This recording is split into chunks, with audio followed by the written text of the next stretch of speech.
নমস্কার বন্ধুরা, diary of মালায় আপনাদের সকলকে স্বাগত। আজকের ভিডিওটা কয়েকদিন দেরি হয়ে গেল পোস্ট করতে। গ্রামের বাড়িতে যখন বেড়াতে গিয়েছিলাম তখন এই রান্নাটা করেছিলাম, কুমড়ো পাতায় পনিরের পাতুরি। এখন তো আমরা মিক্সিতে মশলা বেটে নিই আমাদের ব্যস্ততম জীবনে সময়ের অভাবের কারণে, কিন্তু আগেকার মতন শিলনোড়ায় মশলা পেশাই করে মাঝে মধ্যে কিছু কিছু বিশেষ আইটেম রান্না করা যেতেই পারে। এতে রান্নার স্বাদ অত্যন্ত সুন্দর হয়, কি তাই তো?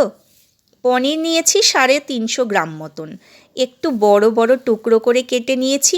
এবারে একটা বাটা মশলা তৈরি করতে হবে। পরিমাণ মতন কালো সর্ষে, পোস্ত আর কাজু বাদাম শিলনোড়ায় বেটে নিতে হবে। রান্নার মশলায় ভাঙা কাজুটা ব্যবহার করা যেতেই পারে, দামেও গোটা কাজুর থেকে কম হয়। আর পোলাও, পায়েস ইত্যাদি রান্নায় তো গোটা কাজু লাগবেই, সেখানে তো আর উপায় নেই। টুকরো করা পনিরগুলোতে স্বাদ মতন লবণ, হলুদের গুঁড়ো, লঙ্কার গুঁড়ো, বাটা মশলাটা, ধনেপাতা কুচোনো, ক্যাপসিকাম কুচোনো, সর্ষের তেল আর চিনি দিয়ে ভালো করে হালকা হাতে মেখে নেব। এখানে ক্যাপসিকাম কুচোনোটা অপশনাল, আমি দিয়েছি। আপনাদের খেতে ভালো না লাগলে আপনারা নাও দিতে পারেন, তবে ক্যাপসিকাম দিলে রান্নার পরে এর ক্রাঞ্চি ভাবটা থাকবে, তো পনিরের সাথে খেতে ভীষণ ভালো লাগবে। কখনো এভাবে করে খেয়ে দেখবেন আর আমাকে অবশ্যই আপনারা কমেন্ট করে জানাবেন। এরপর যতগুলো পনিরের পিস নেব ততগুলো কুমড়ো পাতা লাগবে।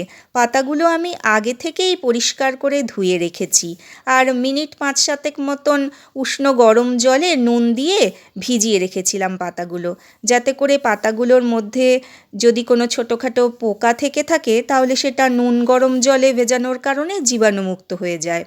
যদিও এই পাতাগুলো আমার গ্রামের বাড়িতে যে বোন থাকে তার বাপের বাড়ির গাছের, ও নিজে হাতে তুলে এনে দিয়েছে আমাকে, টাটকা আর ভীষণ ফ্রেশ পাতাগুলো।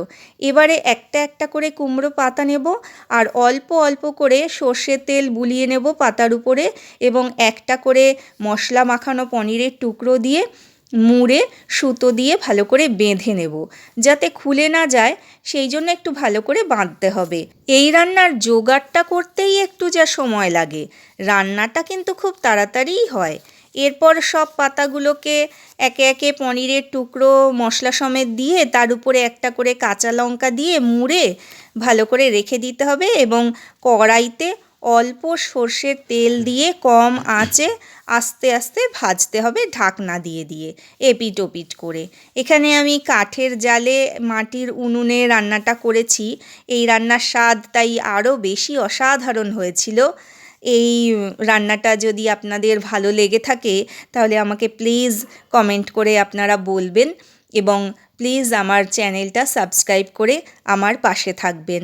আর আপনারা আমার কাছে আর নতুন কি কি ভিডিও দেখতে চান রান্না সংক্রান্ত সেটা আমাকে বলবেন, আমি অবশ্যই চেষ্টা করব সেই ধরনের রান্না করে আপনাদের দেখাবার, যাতে করে আপনারাও সেগুলো দেখতে পান আর আমিও নিত্য নতুন ভিডিও করবার উৎসাহ বোধ করি।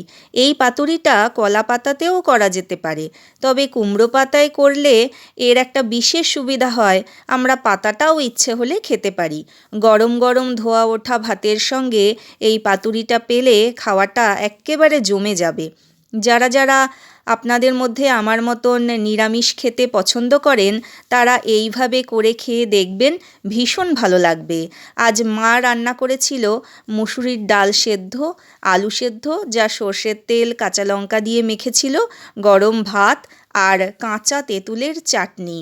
আর আমি করেছিলাম পালং শাক ভাজা আর এই পনির পাতুরি। পালং শাকের রেসিপি আগেই পোস্ট করেছি। ধন্যবাদ।